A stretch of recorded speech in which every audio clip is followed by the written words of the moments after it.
Episode 16 was a big game changer towards the end. It ended with Lance and his reign over all of the communities and deciding the Oceanside's fate on a flip of a coin. Now, this episode started with Lance stepping in the remains of the head of one of the most irritatingly redundant characters that's ever been in The Walking Dead.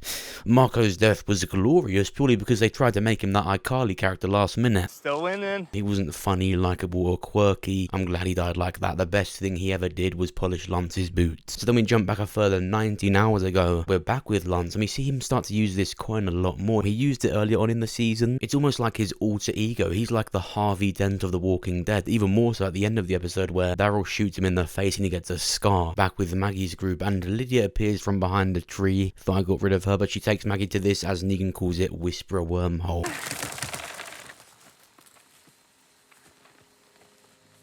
I'm as confused as you are. She reveals that she's starting to trust Negan, which I thought was going to start to happen anyway. That needs to happen for their spin-off to work, but I don't want Maggie to ever say that out loud again. I think what needs to be kept in their chemistry, if you like, is this bittersweet like-hate relationship. I don't think it should ever be that Maggie is crazy about Negan. I don't like that she asked him what his thoughts were.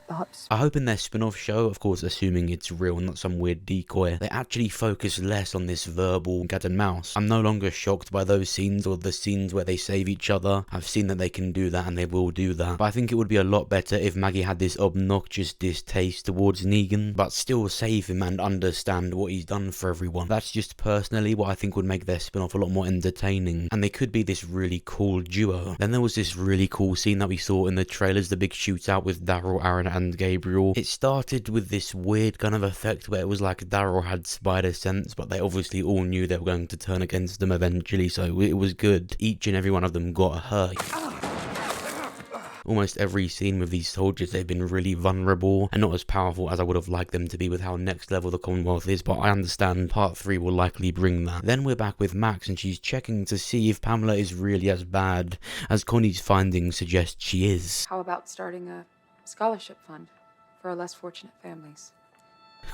Yeah, she is. So Max of course takes the very thing that's going to expose her to the people of the Commonwealth, and she works with Connie, Kelly and this small group to publish that newspaper. It was really weird when Sebastian came in. I got this hint that he might remember that she was in this room taking documents out and shit. So when Pamela does get taken down, inevitably, however that happens, he will remember that Max was in here, getting the very thing that was essentially the nail in the coffin for Pamela. At this point in the story, he's already upset, but it's at Pamela. So would he still shoot someone like he did in the comics out of anger now that he's remembered Max was in here? Because if Pamela loses her power, so does Sebastian. He will be back to the bottom. No one will have to bow down to him anymore, and we're already seeing him in that state. As the end of the main show gets closer and closer, I've come to realise that the show's importance in regards to characters and their stories ending is a lot less important than it once was. It's turned into just another Walking Dead show because it's not the only one now. Daryl, Carol are going to go off, and so are Negan and Maggie. It's going to be continued past that, so things like Rick's comic death and, as we've seen, Dwight's comic death is minimalised to a much smaller character. If the main show was the end of everything, then I would straight away be saying characters like Daryl would get that death because Sebastian has already had issues with and then affiliated himself with him already. He's going to be like the first one to blame when something goes wrong with Pamela because it's his people. He's seen as one of the big leaders along with Aaron. After some suspense, Leah finds Maggie and knocks her out. She wakes up in the same cabin where she met Daryl because that's where she lived for years. Maggie manages to untie herself, and in the long struggle, Daryl shoots Leah in the head. You could tell this was some kind of adaptation of Dwight's comic death. But the thing with Dwight's death in the comics is that it was impactful because you were so conflicted. You love Rick, and you were starting to like Dwight quite a lot. Do you agree with Rick shooting Dwight so he didn't kill Pamela and ruin everything? Or do you not like that Rick did that because Dwight was kind of in the right? This scene was bare of a lot of what made it what it was in the comics. It's all about showing loyalty to Pamela and the Commonwealth. It's not just about shooting someone in the head or Daryl shooting someone that he once knew. This wasn't really the Dwight comic death, so it can actually still happen. Even the angle that she was shot was really bad, not even reminiscent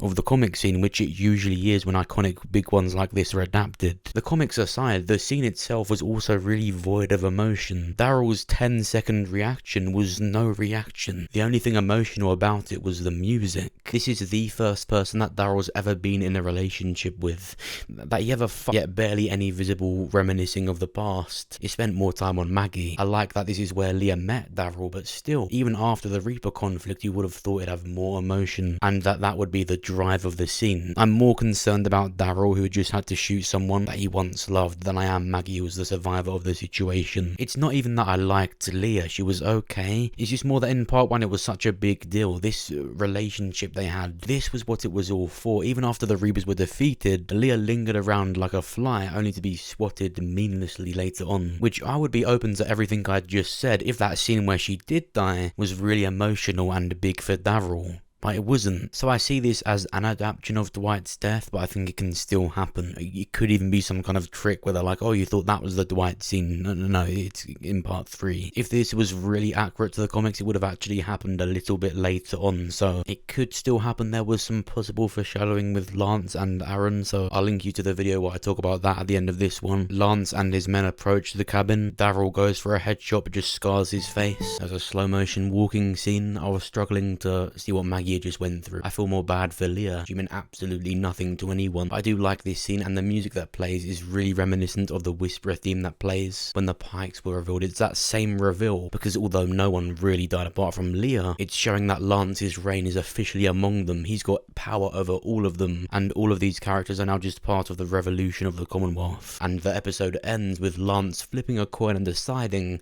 what he's going to do with Oceanside. Well, I think to kick off part 3, to show how brutal it really can be, I think they should gun them all down to show it's cold, it's gritty. What Lance is doing is real. Either way, I think there will be deaths at Oceanside. This Rachel character, I think, is 100% available to die. I think she should. And then I think a really cool way to insert Luke back into the show is to have him reunite with the other characters and tell them of what happened at Oceanside. I do think people will die at Oceanside. Whatever happens, I think someone's gonna get shot. Doesn't mean all of them standing there in this scene will die, but just some will. Something's gonna go wrong.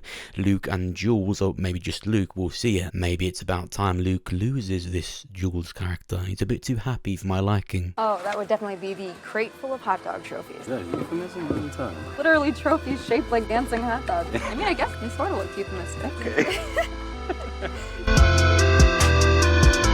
I think it would be really cool if they actually went that extra mile and had all of them gunned down. But what do you think? What do you think is going to happen at Oceanside? Do you think Dwight's comic death in its accuracy will happen? And who do you think will be the next to die? Comment down below and let me know what you think. And of course, if you enjoyed the video, make sure you press the like button and check out my other videos. Check out this one for my Walking Dead iceberg videos, a big chart of popularity on everything about The Walking Dead. Watch this one where I talk more about how I think Negan and Maggie will leave the show in the first place. Watch this to see what I think. Thank you for watching. I'll see you soon.